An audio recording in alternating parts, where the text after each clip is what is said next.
여러분, 최근에 주변 젊은이들 보면 어떤 생각 드십니까? 혹시 이런 느낌 받으신 적 있으세요? 우리 자녀들 또래, 조카들 세대를 보면 예전 우리 때와 뭔가 다르다. 열심히 공부하고 자격증 따도 취업이 안 된다. 전문직 시험 붙고도 편의점에서 알바를 한다. 도대체 이 나라 미래가 어떻게 되는 건가 싶은 불안한 기분. 저도 68입니다. 제가 젊었을 때 1980년대만 해도 이랬습니다. 회계사, 변호사, 의사 되면 평생 안정적이었습니다. 부모들은 자식 공부시켜서 전문직 만들면 노후 걱정 없다고 생각했습니다. 실제로 그랬습니다. 전문직 자녀 하나면 부모 세대까지 경제적으로 여유로웠죠. 그런데 지금은 어떻습니까?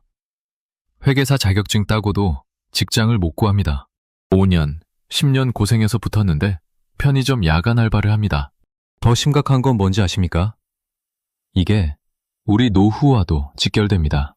젊은 세대가 제대로 된 직장을 못 구하면 세금을 못 냅니다. 국민연금 낼 여력이 없습니다. 그럼 우리 세대 연금은 누가 부양합니까? 우리 손주들 교육은 누가 책임집니까? 젊은이들이 무너지면 결국 우리 노년도 흔들리는 겁니다. 만약 여러분의 자녀나 손주가 지금 전문직 시험을 준비하고 있다면 혹시 이런 생각하고 계실 수 있습니다. 조금만 더 버티면 좋은 직장 구하겠지. 우리 때처럼 안정적으로 살겠지. 하지만 진실은 다릅니다. 이건 불황이 아니라 시스템이 설계한 붕괴입니다. 젊은 세대가 무너지면 우리 모두가 위험합니다. 안녕하십니까? 저는 금융감독원에서 30년 가까이 금융 관련 업무를 했고 정년퇴직하여 지금은 작은 경제연구소를 운영하면서 소상공인 경제상담과 경제분석 컨설팅을 해드리고 있는 박소잔입니다. 1997년 IMF 당시 저는 금융 현장 한복판에 있었습니다. 기업들이 줄줄이 무너지고 은행 앞에 사람들이 줄 서던 그 광경을 똑똑히 봤습니다. 요즘 상담실에서 만나는 젊은 전문직 합격자들을 보면 그때와 똑같습니다. 아니, 어쩌면 더 심각합니다. 그때는 경제가 회복되면 일자리가 돌아왔습니다. 하지만 지금은 다릅니다. 일자리 자체가 영원히 사라지고 있습니다. 이 이야기가 여러분과 여러분 자녀, 손주 세대를 지키고 여러분 스스로에게 경제적 여유에 한 걸음 더 가까워지게 해주는데 도움이 된다면 구독과 좋아요로 함께 해주십시오. 그리고 지금 여러분 주변에 전문직 시험 준비하는 젊은이가 있습니까? 혹시 자녀가 회계사, 변호사, 의사를 목표로 하고 있습니까? 댓글로 남겨주시면 제가 직접 조언해드리겠습니다. 우리 다음 세대가 무너지면 우리 노후도 없습니다.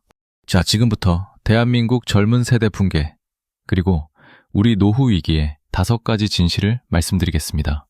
먼저 쉽게 설명드리겠습니다. 회계사 선발 인원이란 게 뭡니까? 매년 국가가 회계사 자격증을 몇 명에게 줄 것인지 정하는 숫자입니다. 이 숫자가 늘어나면 당연히 합격자가 많아지고 줄어들면 적어지죠. 그런데 문제는 이 숫자가 최근 몇 년 사이에 폭발적으로 늘어났다는 겁니다. 왜 늘렸을까요? 금융당국은 이렇게 말했습니다. 회계 투명성을 높이려면 회계사가 더 많아야 한다. 그럴듯하게 들립니다. 제가 금융감독원에서 일할 때도 비슷한 논리를 들었습니다. 회계사 한 명당 감사해야 할 기업 수가 너무 많다. 그러니 회계사를 더 뽑아야 한다. 당시 제 동료들도 고개를 끄덕였습니다. 하지만 현장에서 일하던 저는 알고 있었습니다.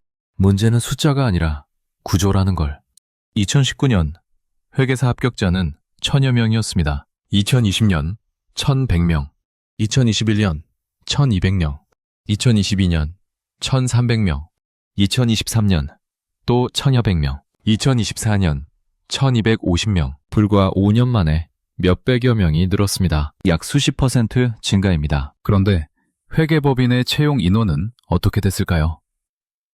오히려 줄었습니다. 지난주 상담실에 32세 청년이 찾아왔습니다. 이름을 김준호라고 하죠. 김준호는 2023년에 회계사 시험에 합격했습니다. 5년을 준비했습니다. 대학 졸업하고 바로 시험 준비에 들어갔으니 27에 붙은 겁니다. 늦은 나이는 아니죠. 그런데 김준호는 지금 편의점에서 야간 알바를 합니다. 월급 180만 원입니다. 회계사 자격증을 가지고 있는데도 말입니다. 김준호가 제게 이렇게 말했습니다. 소장님, 저는 뭘 잘못한 겁니까? 시험 준비할 때 주변에서 다들 그랬습니다. 회계사만 따면 인생 펴진다고. 연봉 7천만 원은 기본이라고. 그래서 5년을 버텼습니다. 친구들은 다 취업하고 결혼하고 애 낳을 때 저는 고시원에서 책만 봤습니다. 그런데 붙고 나니 아무도 안 뽑아줍니다. 여러분, 지금 당장 확인하십시오. 여러분의 자녀가 전문직 시험을 준비하고 있다면 최근 3년간 합격자 대비 취업률을 조사하십시오. 만약 취업률이 50% 이하라면 이미 위험 신호입니다. 이제 더 충격적인 진실을 말씀드리겠습니다. 2023년 회계사 시험 합격자가 1234명이었습니다. 그 중에서 실제로 회계법인에 취직한 사람은 몇 명일까요? 약 650명입니다. 나머지 584명은 어디 갔을까요? 편의점, 택배, 물류 알바, 부모님 집에서 백수. 이게 현실입니다. 왜 이렇게 됐을까요? 회계법인이 신입을 안 뽑는 이유가 뭡니까? 간단합니다. 필요 없어졌습니다. 누가 그 자리를 차지했는지 아십니까? AI입니다. 제가 근무하던 금융감독원에서 회계 감사 업무를 할 때 신입 회계사들이 주로 뭘 했는지 아십니까? 장부 대조, 수치 확인, 증빙 서류 검토, 이런 단순 반복 업무였습니다. 이게 회계사의 기초 훈련이었습니다. 숫자를 보는 눈을 키우고 회계 감각을 체득하는 과정이었죠. 그런데 지금은 어떻습니까? AI가 3초 만에 처리합니다. 제가 아는 대형 회계법인 파트너가 있습니다. 제 후배인데 지난달에 만났을 때 이런 말을 하더군요. 소장님, 예전엔 신입 회계사 10명을 뽑아서 장부 검토시켰습니다. 한 명당 한 달에 기업 2개씩 맡겼죠. 그런데 지금은 AI 프로그램 하나가 하루에 10개 기업 장부를 검토합니다. 신입 회계사 100명 분량을 하루 만에 처리하는 겁니다. 그럼 우리가 신입을 왜 뽑습니까? 지난달 상담실에 찾아온 31살 여성이 있습니다. 이름을 이수진이라고 하죠. 이수진은 2022년에 회계사 시험에 붙었습니다. 6년 준비했습니다. 합격하고 나서 대형 회계법인 4곳에 지원했습니다. 전부 서류 탈락이었습니다. 중견 회계법인 6곳에 지원했습니다. 면접까지 갔는데 전부 떨어졌습니다. 이유가 뭐였는지 아십니까? 경력이 없다는 겁니다. 이수진이 제게 이렇게 물었습니다. 소장님, 말이 됩니까? 신입인데 경력을 어떻게 찾습니까? 회계법인에 들어가야 경력이 쌓이는 거 아닙니까?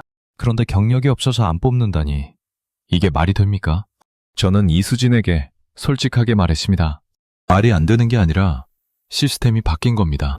예전에는 신입을 뽑아서 3년, 5년 교육시켰습니다. 그 과정에서 실수도 하고 배우면서 회계사로 성장했죠. 그런데 지금은 그 3년, 5년의 교육 비용을 회계법인이 부담하지 않으려는 겁니다. 왜냐하면 AI가 그 일을 대신하니까요. 여러분, 지금 당장 확인하십시오. 여러분의 자녀가 목표로 하는 직업의 초급 업무가 뭔지 조사하십시오. 만약 그 초급 업무가 단순 반복 작업이라면 이미 AI가 대체하기 시작했습니다. 이제 더 근본적인 질문을 던져야 합니다. 회계사뿐입니까? 아닙니다. 변호사도 똑같습니다. 의사도 마찬가지입니다. 대한민국 사람들이 가장 안정적이라고 믿었던 3대 전문직이 전부 흔들리고 있습니다. 먼저 쉽게 설명드리겠습니다. 3대 전문직이란 뭡니까? 회계사, 변호사, 의사. 이 세 직업의 공통점이 뭔지 아십니까? 진입장벽이 높고 사회적 지위가 높고 소득이 안정적이었습니다. 그래서 부모들이 자녀를 이쪽으로 보내려고 했던 겁니다. 그런데 이 세 직업이 지금 동시에 무너지고 있습니다. 제가 금융 현장에서 일할 때 1990년대만 해도 이랬습니다. 회계사, 변호사, 의사 자격증만 따면 인생이 보장된다. 이게 상식이었습니다. 실제로 그랬습니다. 회계사 붙으면 대형 회계법인에서 스카우트 경쟁이 벌어졌습니다. 변호사 되면 로펌에서 억대 연봉을 제시했습니다. 의사 면허 따면 개원하든 대형 병원 가든 평생 먹고 살 걱정이 없었습니다. 그런데 지금은 어떻습니까? 회계사는 580명 이상이 원하는 곳에 취업하지 못했습니다. 변호사는 3,500명 이상이 개업도 못하고 떠돌고 있습니다. 의사는 어떻습니까? 아직은 괜찮아 보입니다. 하지만 정말 그럴까요? 지난주 제가 아는 대학 교수를 만났습니다. 경영학 교수인데 최근에 학부모 상담을 많이 한답니다. 그 교수가 이런 말을 하더군요. 소장님, 요즘 학부모들이 제게 똑같은 질문을 합니다. 교수님, 회계사, 변호사 다 흔들리는데 그래도 의대는 괜찮지 않습니까? 그런데 제가 뭐라고 대답해야 할지 모르겠습니다. 저는 그 교수에게 이렇게 말했습니다. 솔직하게 말씀드리십시오. 의사도 안전하지 않습니다. 기술 전문가들이 향후 수년 내에 휴머노이드 로봇의 의료 분야 진출 가능성을 예측하고 있습니다. 이게 SF입니까? 아닙니다. 이미 시작됐습니다. 제가 상담했던 45세 정형외과 의사가 있습니다. 이름을 박인수라고 하죠. 박인수는 15년 경력 전문의입니다. 무릎 관절 수술 전문가입니다. 그런데 박인수가 최근에 이런 말을 하더군요. 소장님, 요즘 젊은 의사들이 수술 기회를 못 잡습니다. 왜냐하면 로봇 수술이 늘어나니까요. 예전엔 신규 전문의가 2년, 3년 차에 집도의로 수술을 시작했습니다. 그런데 지금은 5년 차에도 보조만 합니다. 로봇이 주 집도를 하니까요. 여러분, 보이십니까? 회계사는 AI가 초급 업무를 대체했습니다. 의사는 로봇이 수술을 대체하기 시작했습니다. 변호사는 어떻습니까? 법률 검색 AI가 판례 조사를 대체했습니다. 패턴이 보이십니까? 모든 전문직의 초급 단계가 사라지고 있습니다. 여러분, 지금 당장 확인하십시오. 여러분이 안정적이라고 믿었던 직업이 정말 안정적인지 다시 조사하십시오. 만약 그 직업의 초급 과정이 기계나 AI로 대체 가능하다면 10년 안에 그 직업은 사라질 수 있습니다. 이제 역사로 돌아가 보겠습니다. 이런 현상이 처음입니까? 아닙니다. 100년 전에도 똑같은 일이 있었습니다. 산업혁명 때입니다. 먼저 쉽게 설명드리겠습니다. 산업혁명이란 뭡니까? 증기기관이 발명되면서 사람의 노동을 기계가 대체한 사건입니다. 그때도 지금과 똑같은 패턴이 벌어졌습니다. 일자리가 사라졌습니다. 그런데 흥미로운 건 기업의 생산량은 오히려 늘어났다는 겁니다. 제가 경제사 책을 보면서 놀랐던 게 있습니다. 1800년대 영국 방직 공장 이야기입니다. 증기기관이 들어오기 전에는 어땠을까요? 방직 공장에 100명이 일했습니다. 하루에 1000m 옷감을 생산했습니다. 그런데 증기기관이 들어온 후에는 어땠을까요? 10명이 일했습니다. 하루에 1000m 옷감을 생산했습니다. 사람은 10분의 1로 줄었는데 생산량은 10배로 늘어난 겁니다. 그때 해고된 90명은 어떻게 됐을까요? 일부는 다른 직업을 찾았습니다. 일부는 새로운 산업으로 갔습니다. 하지만 많은 사람들이 오랫동안 실업 상태로 고통받았습니다. 그게 역사입니다. 지금 똑같은 일이 벌어지고 있습니다. 제가 최근에 조사해봤습니다. S&P 500 기업들의 데이터를 봤습니다. 놀라운 패턴을 발견했습니다. 기업 가치는 계속 올라갑니다. 그런데 고용 인원은 계속 줄어듭니다. 과거에는 없었던 패턴입니다. 예전에는 이랬습니다. 기업이 성장하면 사람을 더 뽑았습니다. 기업이 위기에 처하면 사람을 내보냈습니다. 고용 규모가 기업 건강의 지표였습니다. 그런데 지금은 정반대입니다. 기업이 성장하는데 사람을 내보냅니다. 기업 가치가 올라가는데 채용을 줄입니다. 제가 아는 경제학과 교수가 있습니다. 그 교수가 최근에 이런 자료를 보여줬습니다. 종업원 100명 이하, 연매출 1000억 원 이상인 기업 리스트였습니다. 거의 전부 AI 기반 기업이었습니다. AI로 더빙 서비스 제공하는 회사, AI로 법률 자문하는 회사, AI로 회계 감사하는 회사. 평균 직원 수가 50명이었습니다. 평균 매출이 400억에서 500억이었습니다. 1인당 매출이 10억 원입니다. 10년 전에는 상상도 못할 숫자입니다. 당시 대기업 1인당 매출이 5억에서 7억 정도였습니다. 그런데 지금 AI 기업들은 1인당 매출이 10억을 넘습니다. 사람을 100분의 1로 줄이고도 같은 매출을 올리는 겁니다. 여러분, 지금 당장 확인하십시오. 여러분이 일하는 회사의 1인당 매출을 계산해 보십시오. 만약 그 숫자가 3억 원 이하라면 그 회사는 앞으로 구조조정 압박을 받을 겁니다. 왜냐하면 AI 기업들이 1인당 10억 원을 만들어내고 있으니까요. 이제 가장 중요한 질문을 던져야 합니다.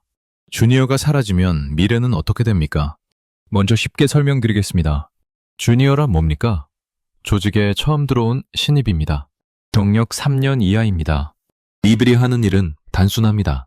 장부 정리, 서류 작성, 데이터 입력, 선배 보조, 이런 일들입니다. 그런데 이 단순한 일들이 왜 중요했을까요? 이게 교육 과정이었기 때문입니다. 제가 금융감독원에 첫 출근했을 때가 1983년이었습니다. 26살이었습니다.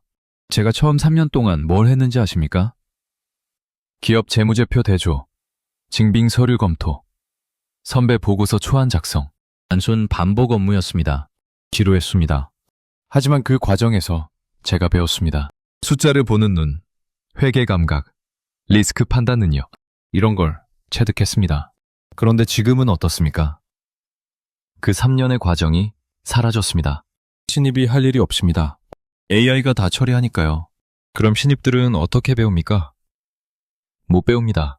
그럼 5년 후, 10년 후에는 누가 중간 관리자가 됩니까? 누가 팀장이 됩니까? 누가 임원이 됩니까? 제가 상담했던 42살 회계법인 파트너가 있습니다. 이름을 최민호라고 하죠. 최민호는 18년 경력 회계사입니다. 그런데 최민호가 최근에 이런 고민을 하더군요. 소장님, 저는 지금 괜찮습니다. 고객도 있고 매출도 나옵니다. 그런데 5년 후가 걱정입니다. 지금 신입을 안 뽑고 있거든요. 그럼 5년 후에 제 밑에서 일할 팀장급 인력이 없습니다.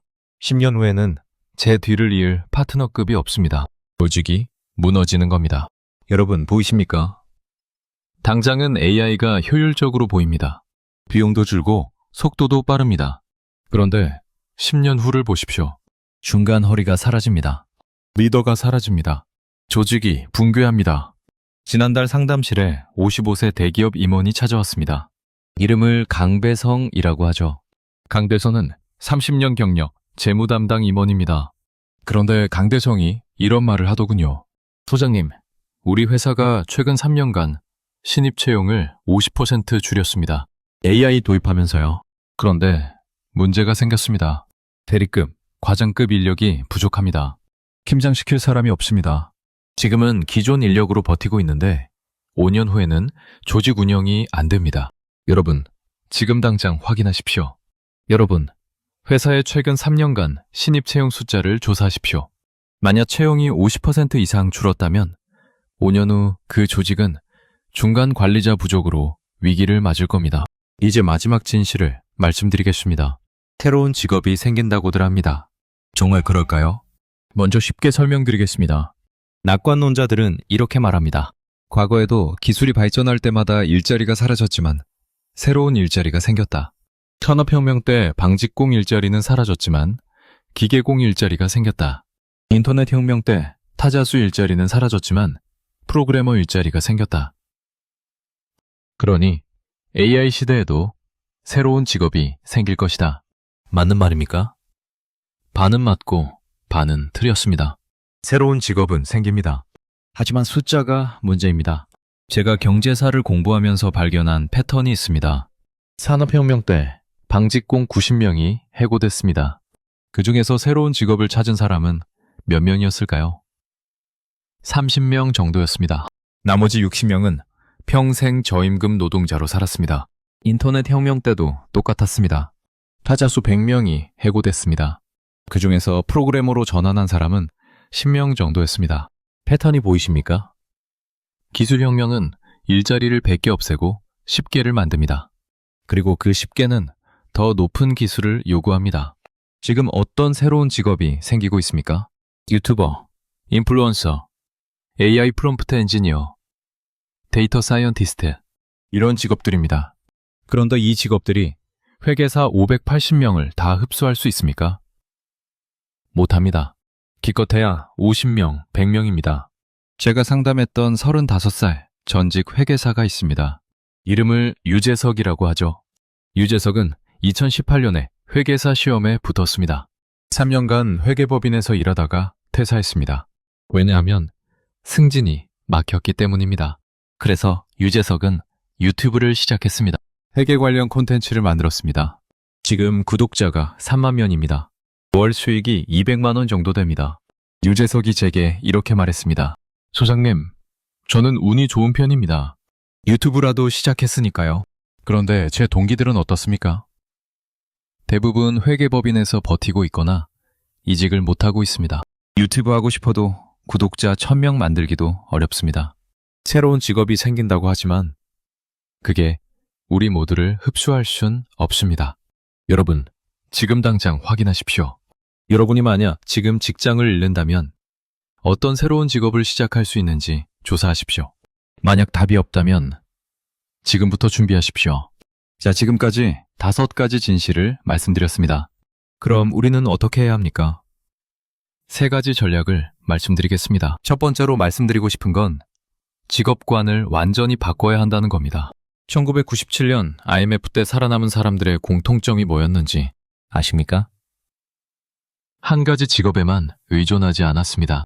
회사원이면서 동시에 투자자였습니다.